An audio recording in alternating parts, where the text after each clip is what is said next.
Hi, welcome to another exciting episode of the Andre The Beast Crayton Show.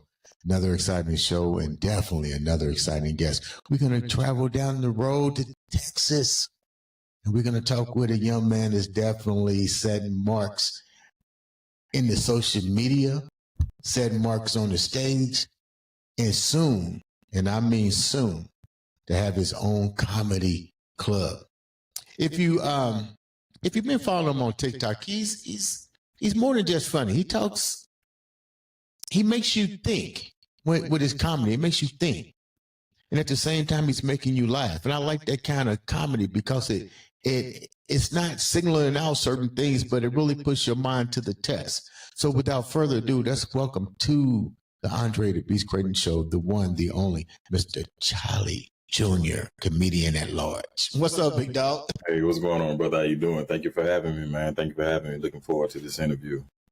Man, comedy. Before we get into the comedy, tell the viewers a little bit about who you are. Chalee Jr., Charlie Adams Jr. from Jacksonville, Florida. Chalee Jr. is my stage name, comedy name. From Jacksonville, Florida. Joined the military in 2004. Retired last September in 2024. And so coming up on a year being retired, still finding my way out here. But while being in the military back in 2015, I started doing military relatable skits, comedic and relatable, if anything, and kind of grew legs with that career. And then once I did that for about a year, started getting on stage. And from there, I just started rising pretty much. Yes, sir. Yes, sir. What made you decide to go to the military? Because you seem like maybe an athlete. What made you decide to go to the military? More importantly, why the Navy? I was running out of options, to be honest with you. Like I said, I didn't join right out of high school. I joined like 21 years old, almost 22. Just tired of dead end jobs. And before I got in trouble in the streets, doing something stupid, where I messed up my career to where there's no return. I decided to join the military, just like my mom said I should have did a long time ago. Yes, I did do sports, played football and basketball in high school, but I was never one for the books. So anytime the report cards came out, I was off the team. So therefore, I played sports up until a report card came out. And luckily you had, I was also in the band as well. So I was able to stay in band because you needed to pass band or whatever. Right. What did you play? What instrument did you play in band? Oh, man, I played a lot. My dad went to FAMU. He was a saxophone player, so that was the first instrument I picked up. But after that, I seen them tubas over there getting down, so I played saxophone, tuba, and if you know anything about music, if you can play one brass, you can play all of them, except for the trombone. Yeah. All saxophones, I played pretty much every brass you could think of. Trumpet, baritone, whatever it may be. Sousaphone, which is the symphonic season, if I'm not mistaken. Whatever, but yeah. Sound like you know your music and your musical instruments like crazy here. Hey, yeah. Let's go back a little bit. You mentioned something that's really interesting. FAMU. Oh yeah, my dad went to FAM. Yeah, RP to my dad. He just passed away 3 months ago. So he was in FAM, marching 100 back then. The Rattlers. Yeah. I'm sorry about the passing of your father. The only reason why I said FAMU is because I had to offer a scholarship to go to FAMU, but I decided to go to Albany State. So FAMU was one of the options that came into the Georgia, because I'm in Albany, Georgia, so we're not that far from each other with that Florida Georgia line. Yeah. Mm-hmm. So why did you decide to attend FAMU? That's kind of because usually that's a legacy in most historical Black cultures that we try to go where our parents went. Why you didn't decide to go to FAMU? Like I said, school was never really my thing. I never really was I only like things that, pique my interest. That being said, it's always been with books as well. So the only thing I really liked in school was English and science. Biology, I'm good at that. When it comes to math and all that stuff, and I hate writing papers, all that stuff. So I just kind of fell way far from the tree, because my dad was actually a lawyer. His brother was a judge. Well, I was a judge. His sister was a teacher. So I fell way far from the tree. Closest thing I got then was being an AZ as far as doing paperwork in the Navy. So I just never really wanted. I never really jumped into the college thing or whatever. Yeah. When did you mentioned something about you wanted to hurry up and recognize a pathway for yourself before you wind up, getting into trouble, and military was on it. But what were some of the things that you was dealing with before you decided, and your mom, to make a critical, and probably your father as well, and your whole family, to say, look, you're gonna have to make a choice, man, or this is where you're gonna wind up going? It was just, I would say, just trying to do things that I know wasn't of my character, and I know I wasn't raised that way. Because, like I said, I left home pretty much right after high school. I got an apartment on my own, and when you're trying to find ways to make ends meet, so you start doing stupid stuff. And once I got shot at one time, I was like, yeah, this ain't for me. And then, just working dead end jobs, not going anywhere, and just pretty much I ain't gonna say I was homeless, but it was a point where I was just living with my my ex-girl at the time or whatever, and her mom. So I was like, yeah, this is not it. So I was like, let me go in and join this Navy before I ruin myself, and I can't even do that. And I chose the Navy because they were the first ones I talked to, or whatever, to be honest with you. It was the first recruiter that came up to me. And I actually wanted to do the Air Force, but they said there was something wrong with my license. The Air Force was strict back then. So they were like, nah, we good. So what was the culture change for you? You're talking about academics. You really didn't care too much for the academic side, but to me, going into the Navy, you're gonna have to know you have to have somewhat of a balance, because don't you guys you out in sea? You can't afford to screw up when you're out there in that water and dealing with aircrafts and other people's lives. So what was the turning point for you once you got there? What was the adjustment for you like? So I would say the adjustment was I've always been a person who take pride in what he does. You know what I'm saying? I was older coming in, so I had already worked certain jobs or whatever. So I had I had the worker mentality, so to speak, or whatever. But it took me a while to get the actual structure of the Navy. But once I figured out, hey, we need to get this job done. Okay, let me know everything about this job to figure it out, so I know how to go out here and do this, do that, do that and other. So I would learn the instruction and I would apply that, And then it took for me to learn that, hey, it's not all about your job in the Navy. You got to do something outside of that to advance, or whatever. You got to study to advance, So it was just the fact of me coming in, just being a worker. I was just always a worker. You know what I'm saying? I would get the job done, if that makes sense. Why did you apply the work part? Because you just said that you had to now do the work part. One of my best friends was in the Navy. He was in a sub, and he retired from there, from the Navy.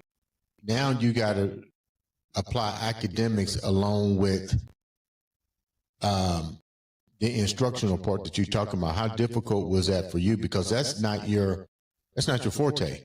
Exactly. So it was pretty much on repetition, I would say. It was repetition, because being in the Navy, back then the test was 200 questions. I want to say 50 or 100 of them were general knowledge of the military that didn't have anything to do with your job. But the 150 questions or 100 questions that actually had something to do with your job, it's maybe 20 to 30 questions that you actually do on a daily basis. All the other stuff you probably would never ever see in your career. And it's a point system when you're taking the I'm taking the exam. Like, you got the pass but not advance. So I would always pass the test, but you have to score high enough to be eligible to the next rank, if that makes sense, or whatever. So it took me a minute, so it was just repetition. And like the pass but not advance, you get points that add up, that total up for the next time you take the exam. So every time that I advanced, it was because of the P&A points, pass but not advance points, and actually scored high enough to be advanced or whatever.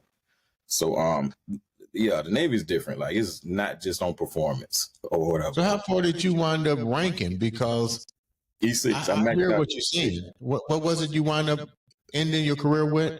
E6. I maxed out at E6. Yeah. I was never, and then a lot of people question me, man, you don't feel bad retiring as an E6? No, because that was never like my goal. Like I said, my goal was always, hey, let me make sure the people up under me are good, and make sure the job is done.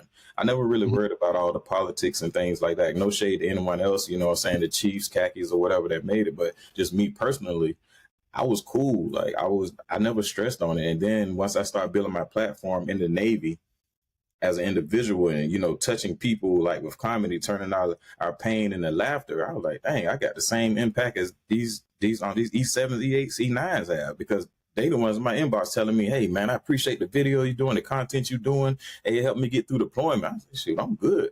And now it actually set me up after my career, you know what I'm saying, to keep moving forward with it. So it was definitely a big platform for me.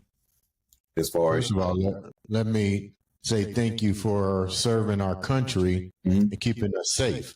When you, this is going to be crazy. You go to the Navy. Do you remember your first joke that you wound up telling people that almost, let's say, went viral? Because you said captains and everybody was looking at your stuff. You remember what you said on your first one? Well, my first skit was my very, very first skit in uniform. It was I was getting ready to leave Japan, so I had some time on my hand because I was checking out, and we were at work with nothing to do. Everything was done, you know, everything was done, and we couldn't go nowhere. We just sitting there. So I say, man, this is stupid. So I just made a skit. I played two characters. You know, hey, can we leave? Nah, we just gonna hang back for a little bit. See, everything's done. Like, I'm the supervisor. I know all the work is done. At least let the people go. You know what I'm saying? I'll stay or whatever. So posted that on this Facebook way back in the day. There wasn't no TikTok. You had to have your own content back then. You know what I'm saying? Yeah. It wasn't no content karaoke as the new folks got or whatever.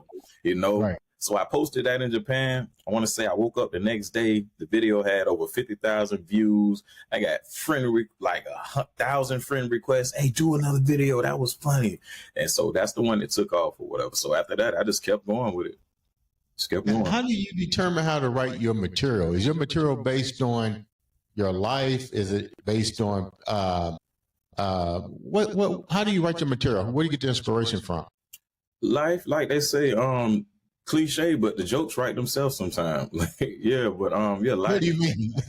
What do you mean? Write themselves. I mean, it's just, you can just, like, on a daily basis, dealing with my kids now, just like, period, my process from retiring, just being in, and then once you're on that stage and you start doing material, you know what I'm saying, you have your set. Let's say you got your first 3 minutes or whatever. Okay, I'm gonna go to this open mic and work on these 3 minutes. I dealt with this today. Put it on stage, you say it in front of somebody. Okay, cool. That's the feedback I got. They didn't laugh too much. You go back home. I could have added this to that joke. I could have added that to that joke or whatever. You keep writing. You done turn that 3 minutes into 5 minutes. Go back to the open mic, work on it again. Next thing you know, keep going, repetition. You got you a whole 30-minute set, you know? So like your inspiration, I think the best comics, the inspiration comes from their true life, just me personally. And me, I'm a read the room type person. Like a lot of my shows, when I first started doing comedy, I was a freestyler or whatever. I go in, I read the room, see what's going on, you know, see what kind of club they got us in. And I talk about the room first, maybe mess with the people a little bit, and then I get into my material, you know. But yeah, in life, the jokes write themselves. You just got to know how to flip it, you know. You haven't been out of the military that long. You mentioned your family, and you are a proud father. What's that like for you now that you saw how your life could have turned out totally different? You come from legacy of lawyers, judges, FAMU. What do you bring different to your life now, coming out of the Navy, getting ready? We'll talk about this in a minute. Soon to open up your own comedy club. What values and things do you bring to your children now? I will say I have that. This day and age, you really need to have that financial background. I would say the Navy did set me up to financially take care of my kids. You know, it's sad to say, and I love my kids to death, and I wish it wasn't this way. But I have different kids from different mothers. You know what I'm saying? Right. So, and even being in the military, it takes you away from even more. Right. You know, but I was always raised with my mom and my father until I was 18 or whatever. So a lot of my structure wasn't just from the military. It came from my parents or whatever. My mom was strict as hell. My dad, he's that lawyer, you know what I'm saying?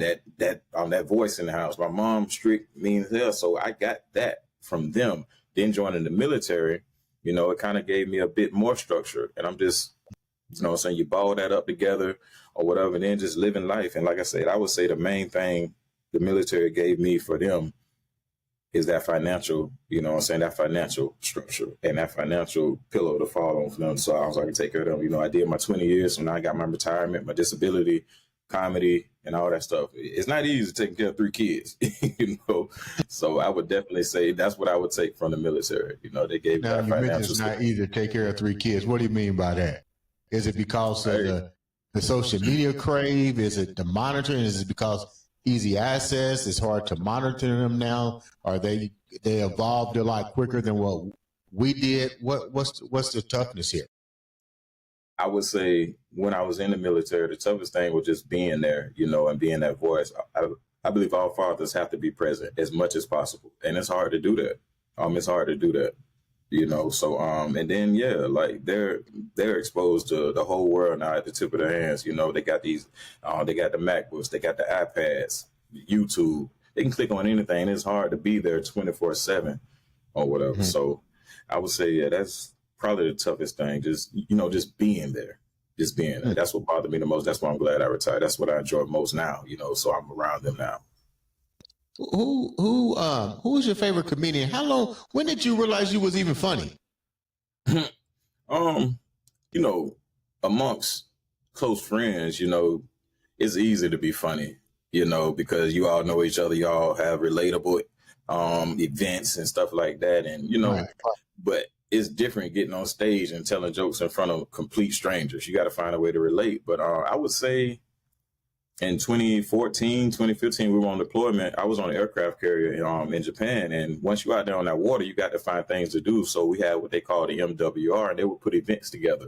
They'll have spades tournaments, Uno tournaments, Madden, whatever it may be. And then one time we had a talent show in the hangar bay. And they set up a little stage or whatever, and they needed somebody to host it. I was always joking around in the berthing, the living spaces on the ship. We called it the berthing or whatever, joking around. They're like, man, you funny as hell, this, that, and the other. And they just pretty much volunteered me, you know what I'm saying? Hey, we need somebody to host it. So I'm hosting, and I'm like, nah, I'm getting a few laughs now. To me, this is my sold out show. They ain't got nowhere else to go. You know what I'm saying? Right. It was like 100 people in the hangar bay watching these people perform. I would bring the people. I was the host. I'd bring up the next act, and in between acts and performances, you know, I just joke around or whatever. And I'm pretty good at this. So left Japan, and that's when I started building a social media following. And one of the main things when these clubs book you, they don't care if you're funny or not. They want to see if you can put asses in seats. And I had that military following. And when I left Japan, I went to Virginia. So I would be labeled a Virginia comic or whatever, because I started doing stand-up comedy in Virginia. And I just kept working on my craft and got better and better or whatever. And I was able to put asses in seats, and I just took off with it, to be honest with you. So I guess if people paying to come see me, I guess I'm kind of funny. Hey, you got to put asses on your social media platform. You don't even have to be funny these days. Mm-hmm. On your social media platform, you talk about a variety of different things, but what's your passion when you talk about things? Like, I know you can be funny and you want to make people laugh, but you're also serious at certain points. What everything that's going on today and stuff, what's the one thing that you try to bring light to? You know, because you got people protesting, you got people pissed off about the election, you got people pissed off about the person that's in office, you got gender. I mean, everybody's mad about something, or they're protesting about something. How do you bring laughter to all these things and still keep your sanity? Honestly, I'm probably never serious on social media, to be honest with you. So I would say, I'm not one to necessarily keep up with trends. Like, if something happened right now, I'm not one to jump online and go do a skit about it, this, that, and the other. When people come to my page, there's no telling what I'm doing. I might do a military skit. I might do a TikTok with music in the background. So my page, my push for social media is just something different from what everybody else is doing, to be honest with you, or whatever. Mm-hmm. So when you come to my page, it might be a break from what's going on in the real world, you know. Yeah, right. I'm not big on politics or anything like that. I don't hit on religion. I don't hit on, you know, certain agendas or whatever they may call them. I just be in my own little lane or whatever. Who's your favorite comedians? Like, who do you kind of look at and go, I like their work and why?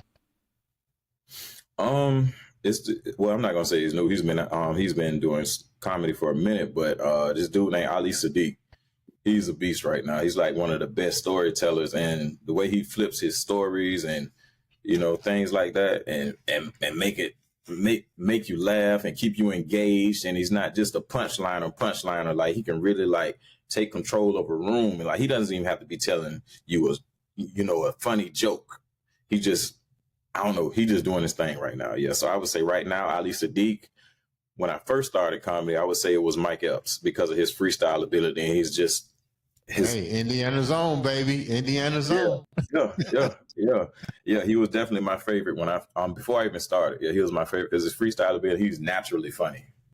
Yeah, so I would say him. And then Cat Williams. I'll make sure we tag Mike. I'll make sure we tag Mike on this. So I don't, a comedian I don't hear people talk about anymore is the Richard Pryors, the Paul Mooney's, the Red Foxes. Why do you think that they're kind of like just dust in the wind now? Because back then, they didn't have the social media that we have now. Everybody's it's so easy, accessible to, comics now. So you can actually see them in real time is what everyone's saying. So you rarely see any footage of them. And me, I can't even sit here and say that I watched them like that or whatever. They were way before my time. Now I do see clips or whatever. And once I started doing comedy and actually studying, shout out to my mentor, Shima Franklin, she was like, you got to watch some of the older comics. You got to watch some of these old school comics and stuff like that. Right. So once I started watching them, I'm like, oh, okay. But yeah, I would say the reason they're like that because it's a new day and age, And then the stand-up comics are not necessarily competing with the social media comics, but that's what's in your face right now. And like you don't see people posting, oh man, y'all remember this Richard Pryor? You're gonna see that and the screen all fuzzy and blurry and old and black and white. They're gonna scroll right past it. Mm-hmm. So you gave shouts out to your mentor. And they mentioned to look at the old school footage. Why was that important for her to tell you to look at the old footage? Was it something that she saw that you was missing in your delivery or something that could enhance your delivery? Why do you think that was a topic that was brought up?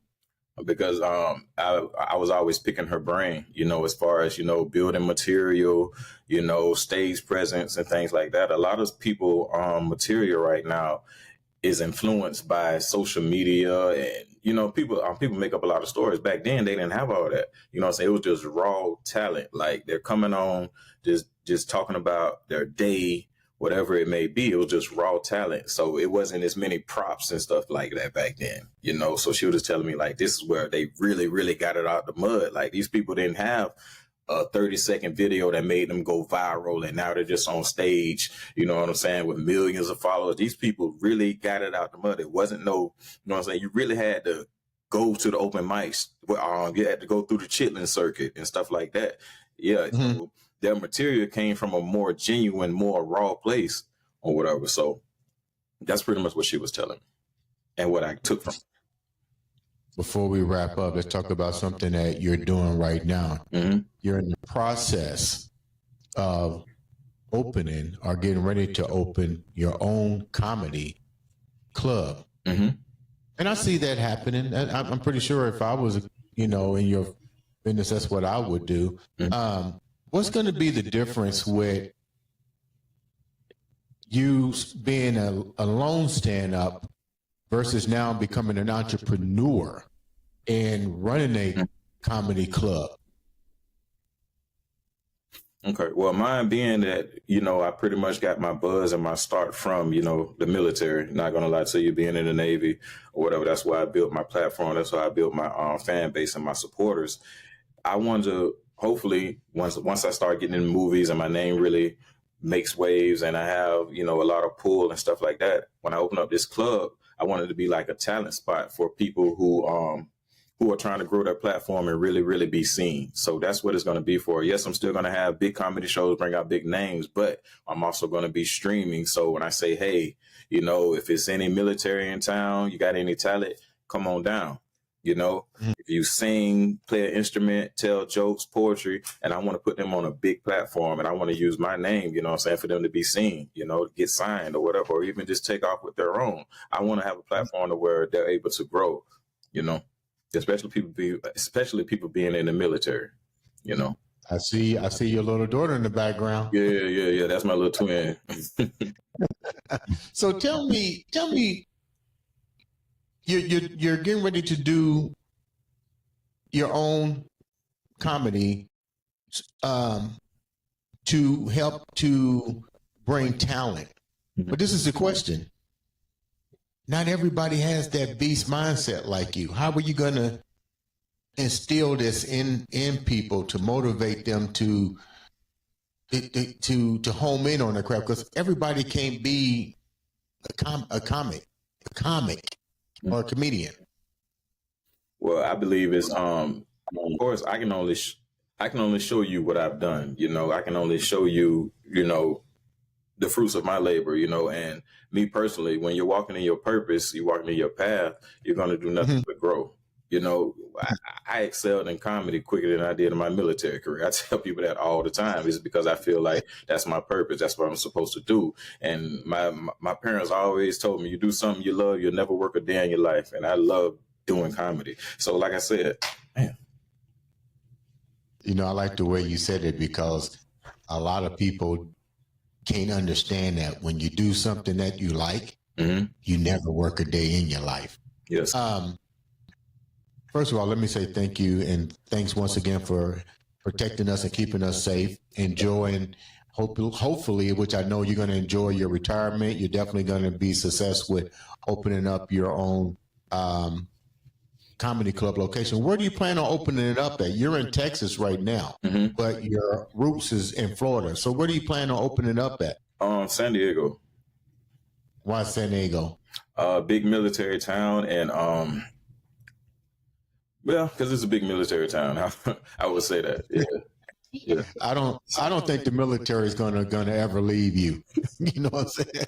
I think you're gonna be somewhere close to a ship, the military, and food and comedy. You're gonna be around those things. I guess San Diego is a place to be there. How can the viewers reach out to you, follow you on social media? Facebook.